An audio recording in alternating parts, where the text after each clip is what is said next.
Hello, everyone. Let me thank all of you, as customary, for posting your questions and making this video possible.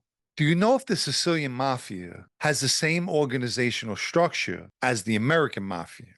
Essentially, yes, except with the position of capomandamento, which is someone who's the head or boss of a certain territory.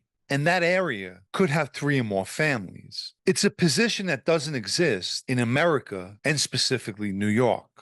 How was Henry Hill able to become so famous to get a film made about his life despite being a low-level associate compared to other big-name ex-members and associates? Henry Hill was a Lucchese associate, one connected to the Vario crew, and despite being a low-level guy, it was the people he was with, such as Paul Vario and Jimmy Burke, both who he testified against, and more importantly, their part in the Lufthansa heist that made him relevant and his story interesting. Hill gave information about Vario's criminal enterprise and tied Jimmy Burke to several murders as well as other crimes. One of the things he never testified about was the heist itself because he wasn't part of the robbery. Are associates introduced to other members in the same manner as members are introduced to each other? Not at all. Whenever a member introduced someone to me as follows, "John, this is Frank or Anthony," I immediately knew that the person was just an associate. Does American Cosa Nostra have any dealings with the Sacra Corona Unita clans in Puglia? I didn't know of any specific dealings, but it's possible. In most instances, it would be a member here that has a relative or relatives in Italy and would conduct some kind of business. Here's a similar question. Does every family in New York have connections to Sicily? I would say yes. Most families have a direct connection in some way to Sicily. On the same topic, who do you think is the most powerful mafia clan in Italy in 2025? That, without question, would be the 'Ndrangheta, and they have been for some time now. Could the boss himself have associates kicked directly up to him? Yes. There are bosses, most likely all of them, who still have associates who remain close to them. Did you ever meet Lucchese member Joseph Troncali? Yes, I met Jojo quickly at one of the wakes that we attended. Have you ever been to either DeFara's or Lucali's? I've been to DeFara's in Brooklyn and to Lucali's in Connecticut. Can you give more detail on Sandro's coffee bar in Ozone Park, and was he a captain before his death? This person speaking about Sandro Aosta. In the 80s, Sandro had a cafe on 101st Avenue in Ozone Park, and I've been there several times. He had a card game in the back room. During my time, Sandro was not a captain and was a member of Ronnie G's crew. What was the reasoning behind why Big John was demoted back to soldier? You stated he wasn't well liked and respected, so I assume that played a big part. In short, Big John should have never had a captain position. When the Lucchese administration transitioned, Big John was slated to be taken down, which ultimately happened. What do you think will happen to Anthony Camello? He's the person responsible for killing Frankie Cali in 2019. Since then, he's pled guilty and been sentenced. The court has kept his sentencing details under wraps, as well as the length of time and the prison or mental health facility that he's in. I believe Camello will receive intense therapy while incarcerated, and once released, hopefully his family will send him to an undisclosed location far away from New York. A viewer from the UK wanted to know what comes first, criminality or honesty? And does the criminal thinking disappear? His question is in reference to walking away from a criminal life and choosing a different path. I would say honesty comes first. One has to be honest with themselves by admitting they're living a criminal life. Anyone can walk away from a life of crime, but changing a criminal mind depends on the individual. With the state of today's Cosa Nostra, is it safe to say Paul Castellano was right and ahead of his time, wanting more legitimate businesses than street crime, but of course, keeping the street thugs as a show of power?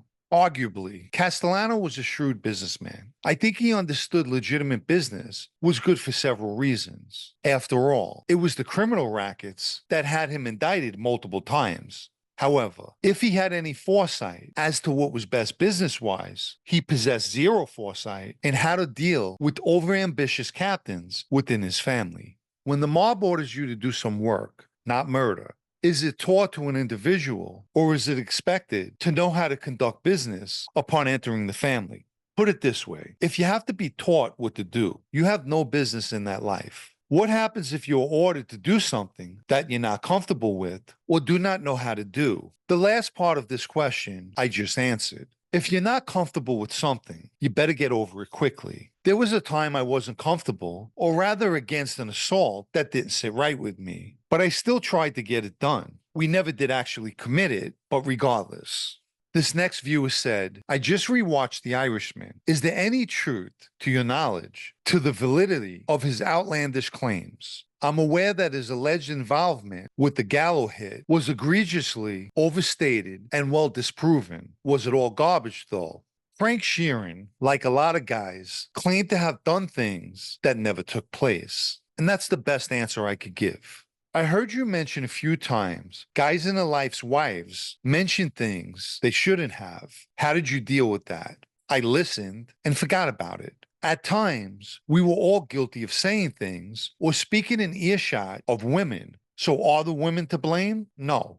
On The Sopranos, some of the characters had no show or no work jobs in construction. Is this actually something that happens? Years ago, yes, no-show jobs or hardly working jobs did exist, but not during my time.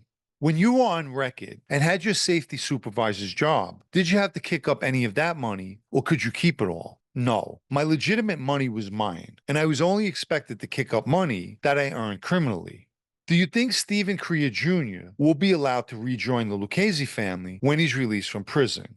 I would have to say, after the events that unfolded prior to him taking a plea, he'll be shelved and never get his membership back. But who knows? I could be wrong.